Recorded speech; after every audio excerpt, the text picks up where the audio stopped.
달콤한 말씀, 행복한 하루, 말씀 묵상 시작하도록 하겠습니다. 오늘 우리가 함께 묵상할 말씀은 구약성경 시편 78편 56절에서 72절 말씀입니다. 그러나 그들은 지존하신 하나님을 시험하고 반항하여 그의 명령을 지키지 아니하며 그들의 조상들같이 배반하고 거짓을 행하여 속이는 활같이 빗나가서 자기 산당들로 그의 노여움을 일으키며 그들의 조각한 우상들로 그를 진노하게 하였으매 하나님이 들으시고 분내어 이스라엘을 크게 미워하사 사람 가운데 세우신 장막 곧 실로의 성막을 떠나시고 그가 그의 능력을 포로에게 넘겨주시며 그의 영광을 대적의 손에 붙이시고 그가 그의 소유 때문에 분내사 그의 백성을 칼에 넘기셨으니 그들의 청년은 불에 살라지고 그들의 처녀들은 혼인 노래를 들을 수 없었으며 그들의 제사장들은 칼에 엎드러지고 그들의 과부들은 애곡도 하지 못하였도다. 그때에 주께서 잠에서 깨어난 것처럼 포도주를 마시고 고함치는 용사처럼 일어나사 그의 대적들을 쳐 물리쳐서 영원히 그들에게 욕되게 하셨도다. 또 요셉의 장막을 버리시며 에브라임 지파를 택하지 아니하시고 오직 유다 지파와 그가 사랑하시는 시온산을 택하시며 그의 성소를 산의 높음같이 영원히 두신 땅같이 지으셨도다. 또 그의 종 다윗을 택하시되 양의 우리에서 취하시며 전 양을 지키는 중에서 그들을 이끌어내사 그의 백성인 야곱 그의 소유인 이스라엘을 기르게 하셨더니 이에 그가 그들을 자기 마음의 완전함으로 기르고 그의 손의 능숙함으로 그들을 지도하였도다.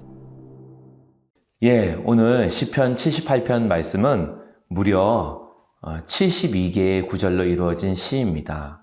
시편에서 시편 119편 다음으로 두 번째로 긴 시편입니다.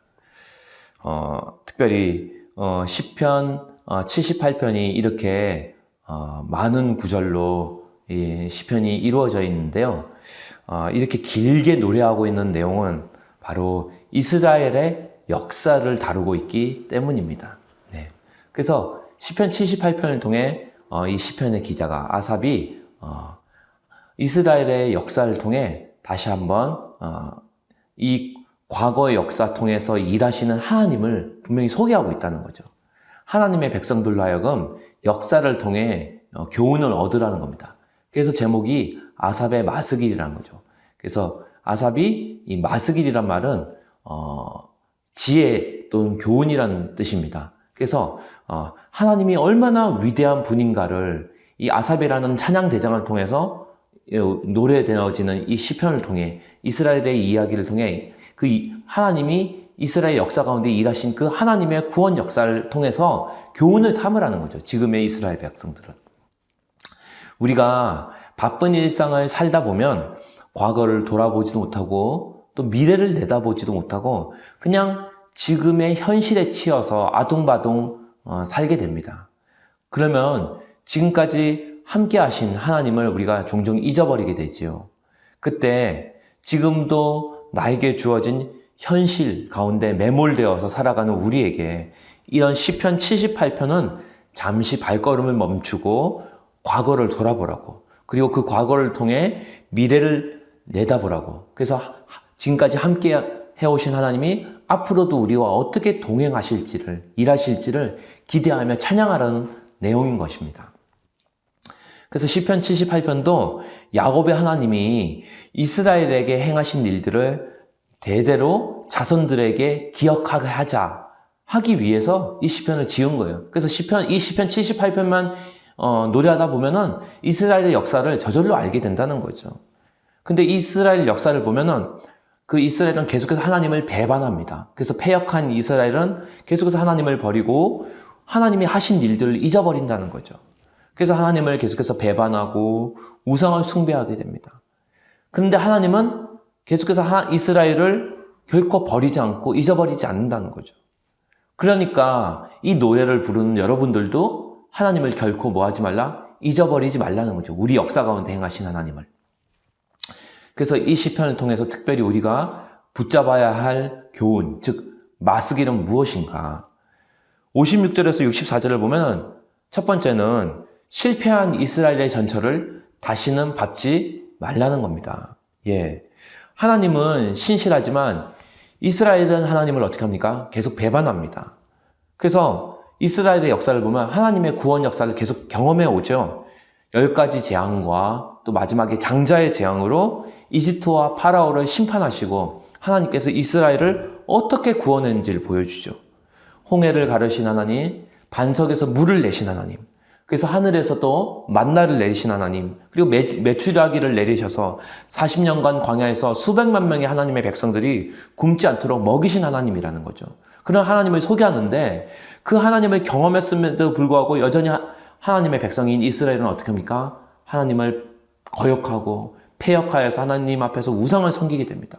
그래서 56절 말씀 보면 그러나 그들은 지존하신 하나님을 시험하고 반항하여 그의 명령을 지키지 아니했다고 나옵니다. 그 결과로 59절에서 64절 말씀이 나오는 거죠. 결국 하나님의 심판이 이스라엘 백성에게 임하게 됩니다. 하나님이 실로의 장막, 즉 성전을 떠나게 되는 거죠. 그리고 하나님이 다른 나라를 통해 이스라엘을 치시기 시작합니다. 하나님이 인간 막대기, 사람 막대기를 가지고 이제 이스라엘을 치는 거죠. 근데 이런 막대기를 통해서 심판의 막대기가 이스라엘을 때리는데도 불구하고 여전히 이스라엘은 하나님께로 마음을 돌이키지 못하고 정하지는 못합니다. 예, 하나님의 언약에 신실하지 않는 거죠. 충성되지 못하는 거죠.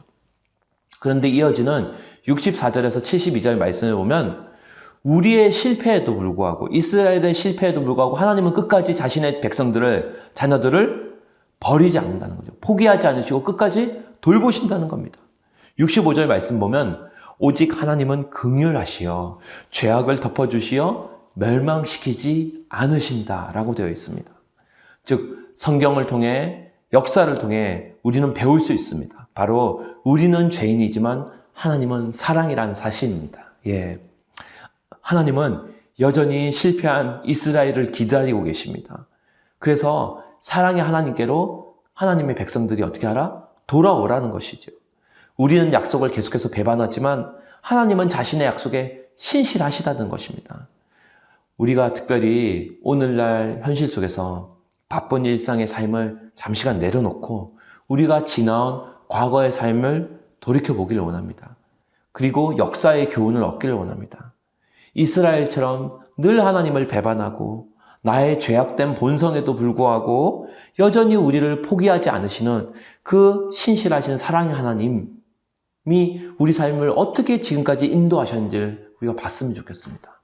그리고 이스라엘과 함께 오신 그 하나님, 그 신실하신 주님의 약속을 붙잡고 오늘도 우리가 어떠한 상황에 있든지 그 상황을 바라보지 않고 신실하신 주님, 약속을 지키시는 주님만 기대하는 하루 또 한 주가 될 수 있도록 우리 함께 기도하는 시간이 되었으면 좋겠습니다.